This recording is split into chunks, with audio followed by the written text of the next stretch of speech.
Olá pessoal, boa tarde, sou a professora Letícia. Vamos ver hoje o assunto verbete de enciclopédia, um resumo do que a gente tem visto nas últimas aulas, uma análise e produção textual, que faremos na nossa próxima aula Zoom. Então nós vamos ver hoje alguns exemplos e a correção da atividade que foi passada na aula anterior. Aqui nós temos um conceito que é uma revisão do que nós temos visto. Então, o que é o verbete de enciclopédia? É um gênero textual expositivo que apresenta informações sobre determinado assunto, utilizando linguagem objetiva, impessoal, formal e abordagem organizada e detalhada das informações, que podem ser separadas por subtítulos ou não. Pode ser impresso ou digital e, portanto, circular em livros ou sites e ser escrito por especialistas ou pessoas comuns. O verbete é sempre iniciado por uma entrada, o título do verbete, a palavra que denomina o conceito a ser explicado. Sempre que você vai pesquisar alguma coisa, você tem que colocar o título dessa pesquisa. Então, esse título é a entrada. A entrada do verbete é seguida de sua definição, o mais resumida e completa possível. E aqui nós temos as características desse gênero textual. Então, principais características do texto verbete de enciclopédia. Primeiro ponto, o verbete de enciclopédia é um texto descritivo e expositivo que tem como tema um termo relacionado ao conhecimento humano.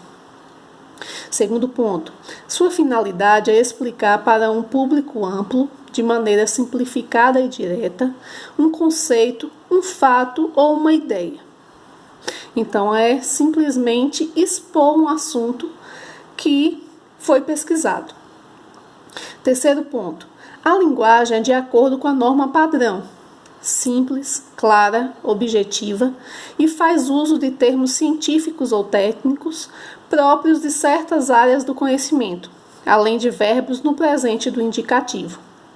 No final, geralmente, faz remissão a outros verbetes, que são os links que se tem nas pesquisas. Então, se tem algum termo ali que pode-se ter outro verbete incluído, então geralmente tem uma cor diferente, então é um link que se faz dentro da própria pesquisa. E aqui nós temos um verbete de enciclopédia, que é sobre a onça pintada. Então aqui nós temos algumas características desse animal. Então aqui nós temos a entrada, que é onça pintada. Então o animal, aqui a gente tem um resumo de alguns itens sobre esse animal. Então, o nome científico, Panthera onça. Classe, mamália. A ordem, carnívora, então ela se alimenta de carne. Família, Felidae, então ela se classifica como a classe dos felinos, a família dos felinos. A distribuição, onde ela mais se encontra. Então, América do Norte, no Arizona, Texas e o Novo México, e América do Sul. Habitat, onde é que ela se encontra? Nas florestas e savanas. Hábitos noturnos, e o nome comum, onça pintada. Então aqui a gente sabe que a onça, geralmente o ser humano tem interferido bastante no habitat dos animais e tem invadido muito o habitat dos humanos. Então, a interferência do homem na natureza também faz com que esses animais invadam esses outros espaços, mas geralmente nesses habitats aí que ela se encontra.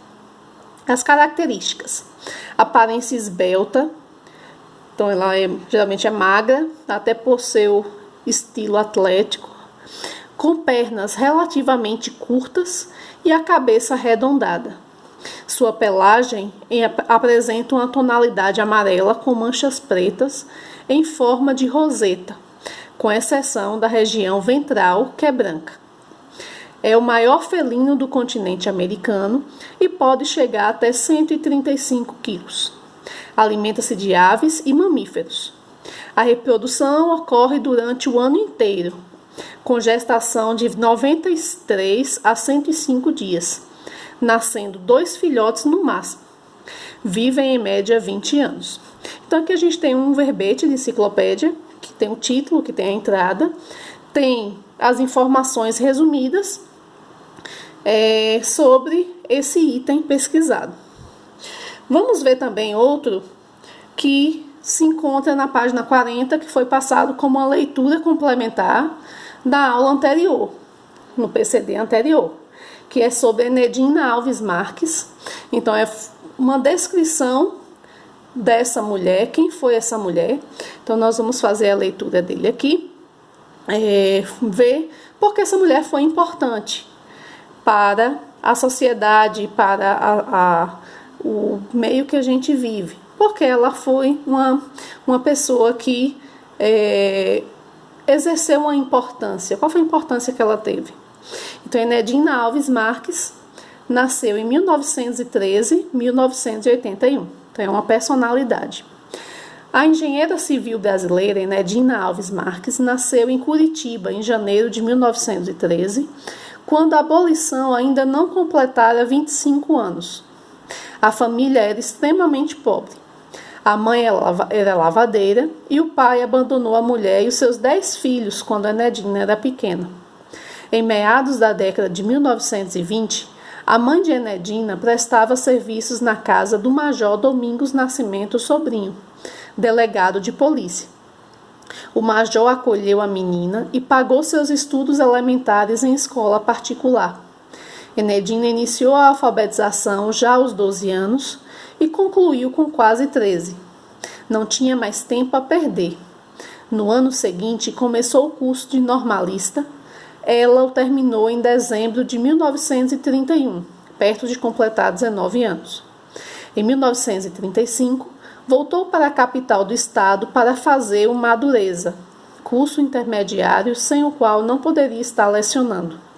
Concluiu esse curso em 1937 e foi aí que começou a fazer história. Decidiu ser engenheira civil. No ambiente acanhado e preconceituoso da Curitiba dos anos 1930, muita gente a taxou de maluca. Enedina não se deteve. Enedina, única mulher no curso, parece ter sofrido bastante com o preconceito e a discriminação. Lecionando ainda em escola primária e desdobrando-se para pagar a faculdade e cumprir o difícil currículo, foi em frente sem esmorecer. Seu caráter forte acabou prevalecendo. Graduou-se em dezembro de 1945, um mês antes de completar 33 anos. Era a primeira mulher engenheira dos Estados do Sul e a primeira mulher negra engenheira de todo o Brasil. Então aqui a gente tem um relato de uma mulher que fez história no tempo em que viveu. Então ela, se hoje a gente tem tanto preconceito, imagine naquela época. Então ela foi a primeira mulher que se tornou como uma engenheira em todo o Brasil. Era a única mulher de sua turma. E ela, com toda a sua dificuldade, ela conseguiu alcançar o seu sonho, que era ser uma engenheira.